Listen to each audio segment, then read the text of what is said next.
প্রিয় ভাইয়েরা আমার, আমি আপনাদের কাছে বেশি কালেকশন করতে চাই না, কথা বলতে চাই। সেটা হলো, হ্যাঁ কথা বলবে, এই কমিটির যারা লোক আছেন আপনারা অনেক অনেক বিপদের মধ্যে আছেন, মুসিবতের মধ্যে আছেন, আছেন কি আছেন নাই? অনেক মা বোনদের সন্তান হয় না। এটা আমলের নিয়ত করে সদকা করবেন, আমলের নিয়ত করে। ইসমাইল হোসেন 500 টাকা বললেন মারহাবা। কে দিল? 1500 টাকা। ছোট্ট বাচ্চা, কি নাম গো তোমার?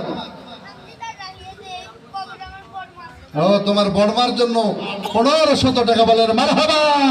আল্লাহ ওই ছোট্ট বাচ্চার বড়মার কবর আযাবকে তুমি মাফ করে দাও, তার কবরটা যেন টুকরা বানিয়ে দাও।